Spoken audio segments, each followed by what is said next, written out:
Et maintenant, l'humanité, c'est le soir de l'humanité maintenant.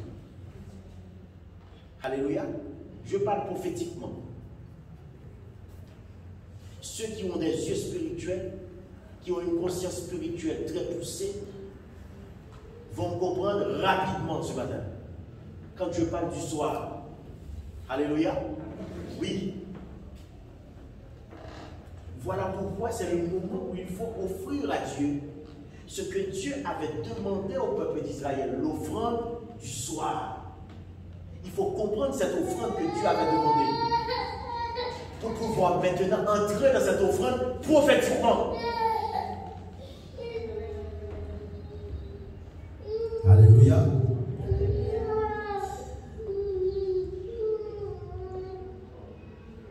Il me reste quelques minutes. Nous allons continuer. Alléluia. Pour comprendre que nous sommes maintenant dans le temps du soir, il faut bien comprendre, mes bien-aimés, par exemple, les fêtes juives. Je veux attirer votre attention ce matin à saisir les réalités spirituelles qui se cachent derrière les fêtes que Dieu avait demandé au peuple d'Israël de faire en son honneur. Parce que derrière ces fêtes-là se cache toute l'histoire de l'humanité, tout ce qui va se passer jusqu'au retour de Jésus-Christ. Amen. Amen. Oui, derrière. Parce que derrière chaque chose que vous lisez dans l'Ancien, la Bible, c'est un livre de mystère. Amen. La Bible, c'est un livre de révélation. Parce que Dieu est tellement intelligent, tellement sage, quand Dieu demande une chose là, il faut aller voir si derrière cette chose, il n'y a pas 3, 4, 5, 6, 7 choses qui sont cachées.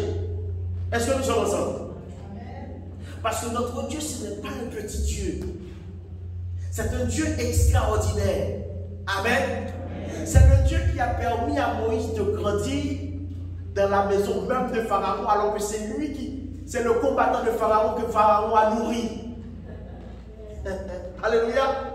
Celui qui doit détrôner Pharaon, sortir le peuple d'Israël de l'esclavage, Dieu a fait en sorte qu'il grandisse dans la maison même de Pharaon, qu'il reçoive l'éducation du peuple d'Égypte.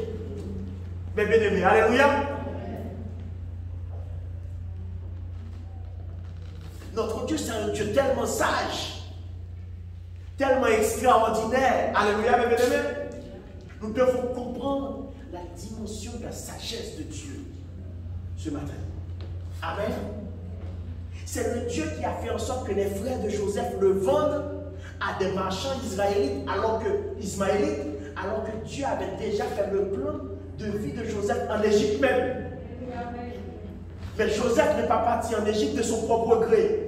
Ça veut dire, ce matin, tu peux te retrouver dans une situation, tu penses que tu ne sais pas comment tu t'es retrouvé là, pourtant, derrière cette situation se cache le plan de Dieu pour ta vie. C'est caché là. Amen. Joseph ne pouvait même pas imaginer qu'en le vendant et que c'est des marchands israélites qui passent, qui l'achètent, ces marchands sont en train de l'aider dans la destinée que Dieu avait pour sa vie. Non. Nous sommes ensemble ce matin? Ah. Ce matin, je vais vous challenger dans votre, dans votre esprit, dans votre compréhension de Dieu, dans votre compréhension de la sagesse de Dieu. Amen. Pour comprendre derrière, parfois des situations que Dieu peut laisser arriver dans notre vie, peut se cacher des plans conçus depuis longtemps par Dieu pour notre vie. Amen, mes bien-aimés. Amen. Parce que notre Dieu, c'est le Dieu de la grande sagesse. Amen. Amen. Oui. Alléluia ce matin. Mes bien-aimés. Lévitique. Alléluia. Je vais. Alléluia. Lévitique. Nous allons dans Lévitique, mes bien-aimés. Dire rapidement ce matin. Gloire à Dieu. Lévitique chapitre 23. Lévitique 23 ce matin.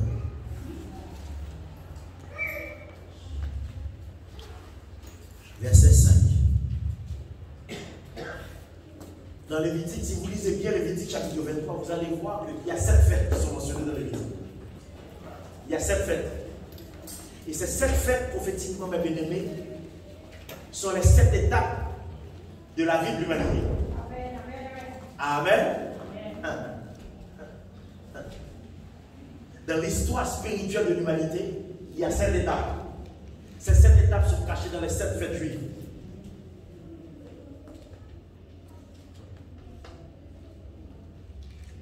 Verset 5, pour aller très rapidement, parce que nous allons terminer, je vais continuer dimanche prochain. Le premier mois, le 14e jour du mois, entre les 2 soirs. Notez avec moi, entre les 2 soirs. Ce sera la Pâque. Première fête de la Pâque. C'est-à-dire la mort de Jésus-Christ prophétiquement. Le peuple d'Israël était en train de fêter la mort de Jésus avant même que Jésus soit né.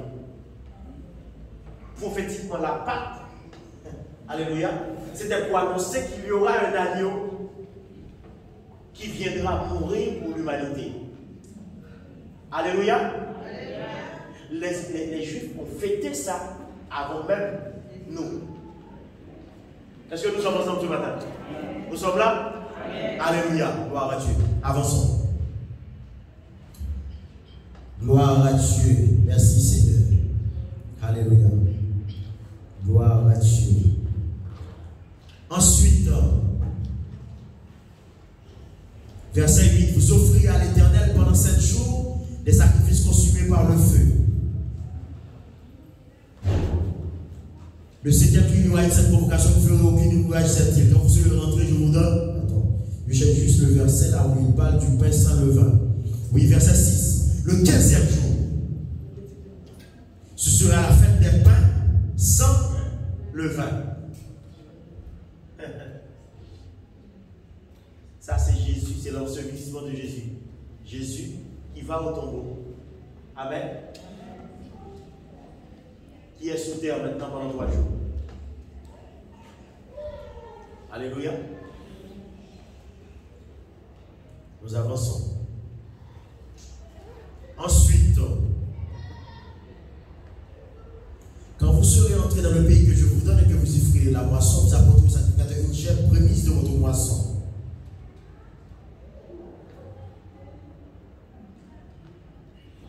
La première fête des prémices. Ça, c'est la résurrection de Jésus.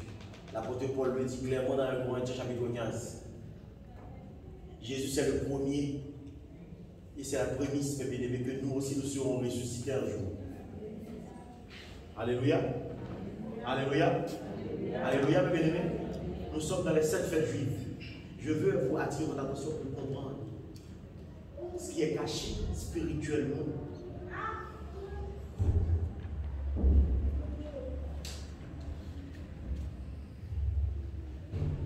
Fête.